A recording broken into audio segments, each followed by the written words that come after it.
I would go first for Bria. First for Bria. He's got his stuff together. Bria. Hi everyone, I'm Soraya, and thanks for tuning in for my review of Loveonstage, Season 1, Episode 2. This episode is entitled, There Are Homegirls, okay? Just in case you are not aware as yet, you can watch this show on the Kevonstage Studios app, aka streaming service. You can find this on any app store, Google Play, whatever, wherever you get your apps. So at the beginning of the episode, Mrs. Kevonstage gives us a little bit more information about her concept for the show and how the show is expected to work. She has a concept and an idea of how she thinks couples can get to know each other through intimacy, but through intimacy 3 ways: face-to-face, side-to-side, and belly-to-belly. So face-to-face is through conversations, deep conversations, getting to know the person. I think this is primarily like over the phone, virtually, through video chats, etc. And then side-to-side. She explained that really takes place when you are going out to eat, experiencing different, activities, and, potentially going on different adventures with somebody. Then there's belly to belly. And she said that is really the physical touch form of intimacy, even though she then gives a disclaimer. She believes that intimacy is beyond sex, and particularly physical intimacy can be beyond sex. Then Melissa introduces us to the panelists, and the panelists are Stevon Lewis, Terlisha, and Kevonstage. I don't know these people. So I've meant to, and these are well-known people apparently in the social media world or media world or world. Whatever. Of course I know Kevonstage. That's Mrs. Kevonstage's husband and, the founder, creator of Kevonstage, studio. So the 3 women that are a part of this season 1, they're already chosen. What the panelists is going to do, they are in charge of choosing the men that will be the finalists, right? Yes. And then the audience that the people that are watching the show will then choose the matches, right? Like we'll say, no, this guy's going to go with this woman. That guy's going to go with that woman. That guy's going to go. Like we are actually going to vote to make the matches, which during this episode, they only get through 3 of the male profiles. Before that, what Melissa does is introduce the women to the panelists. Bria is 27 years old. Her non-negotiables for who she would like to be matched with is she doesn't want someone who is not adventurous, because she is an adventurous person. So she wants somebody to be able to keep up with her and do things that she wants to do. I have opinions about this. I get that, and I have heard from people who have been married and who swore that they needed that before getting married, and they came to a point where they were just like, nah, actually it's okay, I'm good. Like, adventurous, what are you talking about? Are you trying to say that because you like to go ziplining, if you find someone who's like, yeah, I don't know about ziplining, like I have a fear of heights, so anything like heighty wise, like I'm just not gonna feel cool and comfortable with. Put me on a field, I'll play soccer all day. I mean, what? I don't know. She describes that she needs someone who loves her the way that the way that Christ loves the church. What is she talking about? What did Christ do for the church? What did or who is the church? The church is God's people. The church are the believers. What did Christ do? Well, he died for them, for us. So when women say that, they I mean, that's the level that you're talking about. You're talking about somebody that is willing to sacrifice and love you so selflessly on that level.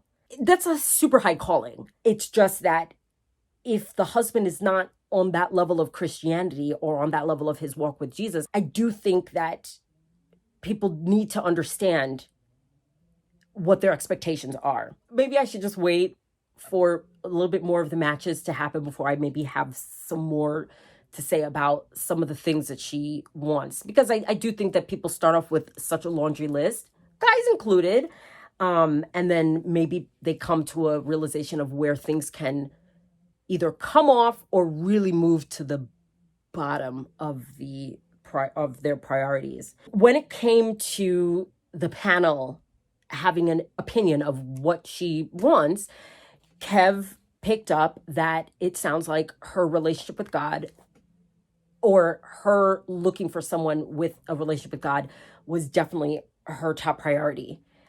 Even though she maybe made it seem like it wasn't, or maybe made it seem like she could be okay with somebody that was maybe not as churchy as she was. Melissa introduces the panel to Sherelle. So Sherelle is 36 years old. Melissa also then lets the panel know that she is a virgin. And, they all kind of laugh and giggle and smile. Melissa definitely kind of defends her a bit. She's looking for someone with stability, someone with a job that is driven, someone that communicates well, someone that is consistent, etc. Tarlisha felt that Sherelle does not seem to know what she wants, and that she kind of lacks depth. I didn't get that sense that she doesn't know what she wants. And Melissa introduces the panel then to Aries, who is 42 years old. Aries is a software portfolio advisor for a tech company. Whatever that is, okay? She's looking also for somebody who can be a role model to her sons, and then someone who can cover them. So therefore, somebody that can pray for them, when she uses the term cover them. And then she wants somebody who can lead the family. So someone with leadership skills. She said she's open to a corny guy, but not someone who's just corny. Like, he needs to have some kind of edge, which I definitely didn't buy that. Because what is that? Stevan, right? That's how you say his name. He says that, she sounds like she wants to have someone to lead her, but he's questioning whether or not she will actually allow a man to do that if given the opportunity, because he's like, she has everything like all together. But they definitely kind of gave her props for, being a boss and having everything together. So they were just like, she needs a strong man. She needs a man that got everything together. He cannot still be working on his mixtape. He can't be half-stepping or anything. I did kind of find it interesting that she's looking for somebody that's a role model to her kids. Not saying that she would be okay with somebody that wasn't role model quality, which to me, I'm like she needs somebody complete, done, baked, like his life together. The fact that you have your ex-husband who seems to be completely in the lives of your children, I don't know, that would, like, if the shoe was flipped, if that was the father saying, I'm looking for a role model mother for my sons, I would feel some type of way. What you talking about? What role model? He got one. Here comes the men. The men. We meet James. James is 25 years old. He introduces himself and says that he got a degree in chemical engineering, and he's currently he's an engineer, but a quality, engineer. He lives in Atlanta right now, but he's originally from Pennsylvania. So my first thing is, Brother James, 25. He looks like he's at least 6 feet tall. Got a nice bass voice. My question is, James, you mean to tell me in Atlanta, where there are hordes of women, Christian women. Okay, James did not share that anything with God. I don't know if they're editing, clip. This man has got to be in the church. I can't imagine that he's not. He's giving me church vibes. Corny, but the man has his life together. There has got to be women. His game might be weak, but James, find you a wingman.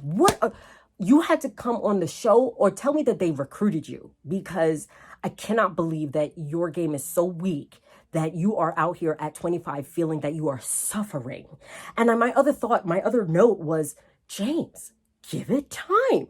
You're 25. Like, are you racing towards marriage? Like, I guess I don't understand. Which also makes me feel like he must be a church boy. Y'all, it's hard. It's hard out here for the church, for the church folks that are trying to live within the parameters of the sexually, let's wait until marriage and try to have one partner, or try to not have multiple partners. Let's at least put it that way. Try to have as few partners, maybe say it that way. When he was speaking, he spoke so fast and so rapid, but also with like very little intonation. He was reporting like a weatherman. If you listen closely, one of the things that he said was he has acted like a boyfriend, or even as somebody who is engaged, to women that were not giving that energy back to him, that were not reciprocating that same energy, right? So he's done that several times throughout college and then sometimes after college. But he's saying this like, and I've done that, sometimes like during some time of college and then a little bit after college and I'm like, why are you talking like that? He said he never had that absolutely committed relationship. One thing I'm now noticing with women will tell on themselves. Did you hear? We heard Bria say, I've been single for 8 years, which it's like, sis. Then we have Sherelle over here telling the world, I'm a virgin at 36. Listen, y'all, James could be right here in this same camp, being a virgin at 25. And with that little cryptid message, you know what he said? He's never been in a relationship. Talking about, I never had that absolutely committed relationship. What? But see, women over here opening up, giving the whole truth and nothing but the truth, because I don't know, we're guilted into that. I'm not sure what that is. But the men over here, they are not saying anything unless they are explicitly asked. He did reveal that he has dated people that were older than him, and he would be open to that. But the oldest age he thinks would be 30, 31. He's not really open to dating somebody with kids. He does not think that would really, he thinks that might be a lot. Then my thought was, James lacks swag. Okay, he just lacks some swag. Okay, but my question to James is, who are you checking for? Who are you checking for? Okay, are you coming for the models? Because sometimes these nerdy boys and these nerdy corny boys be reaching, okay, and then looking beyond their female peers, okay, and don't be checking for the nerdy chicks. I cannot believe that there are not women in church looking at James. He's a nice looking man and he's tall. Do you know how just the height alone will get James some play? Anyway, he seems to say that he's been friend zone. And I'm not saying that there's not some women out here that be like, if you're not trying to have sex with me, I don't want you. Yes, maybe. And if he's not on that level, if he's not trying to do that before marriage, which I have a sense, that might be where he's going. That might be what his play is, why he keeps getting friend zoned, even though he will not say it with his mouth, because he's a man, he's not telling on himself. They were like, oh, he would be technically good for Aries except for the 17-year age difference. And I'm like, I mean, I didn't even want to entertain that. I'm looking that James will get a good match. If not from these three women, from somebody, ain't no reason why James, you are going to be fine, sir. You going to be fine. Like, ain't no reason, please. But if I were to match with anybody, I would go first for Bria.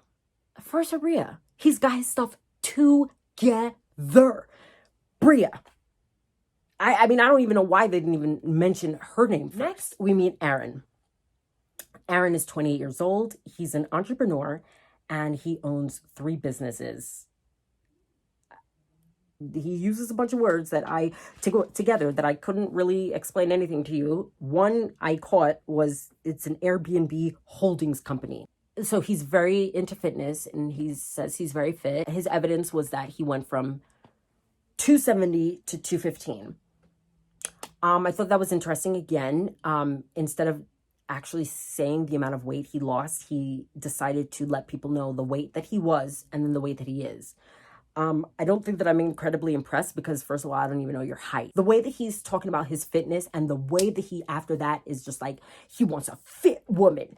And because he's like so into fitness now, whatever. I like, with that level, with that energy, like, I'm just like, your back should be like ripped, you know, if you're coming that hard, rather than saying like, I am living a healthy lifestyle and I'm looking for somebody that cares about their health on that level too. And then he even said, oh, I would like somebody that is, when it comes to attraction, he's just like, I think the kids are calling it slim thick. Arrogance, but arrogance on the level of you have nothing to back it up with. The panel laughs at him and decides to say, absolutely not.